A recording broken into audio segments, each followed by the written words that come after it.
5 minutos, bem, entende o que Jesus quis dizer com o meu jugo é suave. Jugo, nós já vimos, é aquilo que se põe na montaria dos bois sobre os seus lombos para que eles carreguem cargas pesadas. O jugo, portanto, de Jesus é algo que nos auxilia a carregar as nossas cargas e frequentemente era utilizado na Bíblia como uma coisa pesada, um castigo, uma coisa como está registrado em Atos capítulo 15, verso 10, lá no judaísmo, se aplicavam à lei. Mas que leis eram essas? Já vimos que se tratavam as leis pesadas, como aquelas leis que representavam sacrifícios sobre a vinda de Jesus, apontavam para a vinda de Jesus.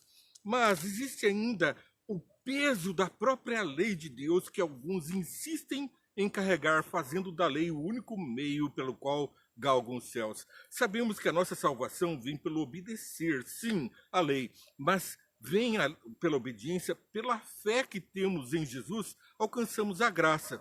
Somos então onde abundou a graça, nós estamos ali completamente repletos da salvação por Jesus. Não dependemos de obediência à lei, obedecemos porque amamos, porque Jesus disse, se me amardes, guardareis os meus mandamentos.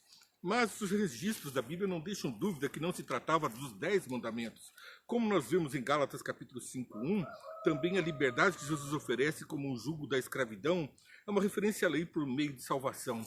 Portanto, quem conta com a lei para se salvar está condenado, porque o papel da lei é a condenação. O papel de Jesus é a nossa salvação. Por isso, o jugo dele é suave. Jugo, uma coisa para carregar o peso, mas na suavidade de Jesus, encontramos que a palavra suave pode ser traduzida do original como bom, agradável, útil, benevolente, capaz de levar a uma boa compreensão das coisas. Mas não foi exatamente isso que Jesus disse.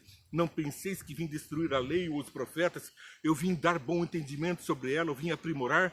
Veja lá, isso está registrado lá em Mateus, capítulo 5, versos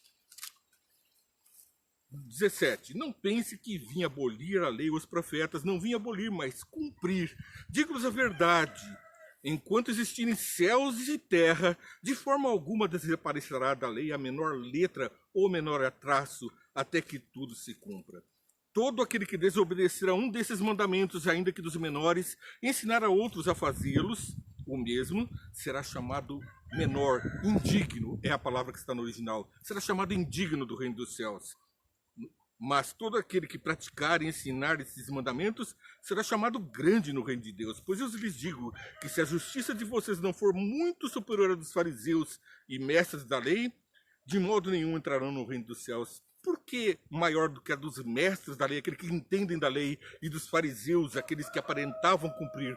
Porque eles sabem da lei como o diabo sabe, mas não cumprem, se revoltam, aparências apenas. Nós temos que ter a lei no nosso coração. Vocês ouviram o que foi dito para que não tenha dúvida sobre quais mandamentos Jesus está falando?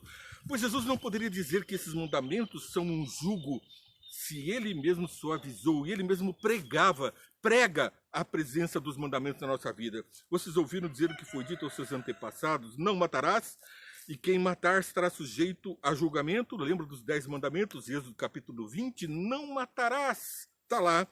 Mas eu lhes digo que qualquer que se irar contra o seu irmão estará sujeito a julgamento. Também qualquer que disser a seu irmão raca, louco, esse será levado ao tribunal. E qualquer que disser louco, corre o risco de ir para o fogo do inferno.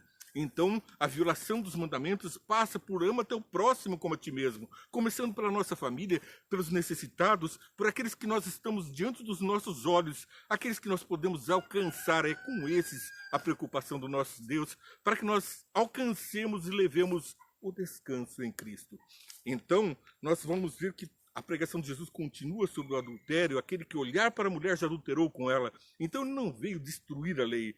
Ele veio dar uma plena compreensão, para depois, como Paulo diz, nos livrar da escravidão, do jugo, da escravidão do pecado. É desta escravidão, deste jugo que Jesus quer nos livrar. Com a plena compreensão dos seus mandamentos, compreendemos o amor de Deus por nós. Quão grande amor que nos fez ser chamados filhos de Deus. Filhos de Deus que andamos segundo os passos de Jesus, que obedeceu a Deus. Nós também obedecemos e guardamos os seus mandamentos. Que Deus te abençoe. Você assistiu 5 minutos, Vem Entende? Todos os dias estamos com você para você curtir, compartilhar e seguir. Siga também daqui a pouquinho, olha só, Entendendo a Bíblia em Boa Companhia. Nós vamos ampliar esse tema de acordo com os versos da Bíblia que inspiram esses pensamentos. Então, siga a página, toca o sininho, põe lá para você poder ser avisado dos vídeos diários, ser lembrado deles e ter acesso também a toda a sorte de vídeos que nós já temos lá lançados. São mais de 1.500 vídeos com a mensagem de Jesus. Vem e Entende. Deus te abençoe.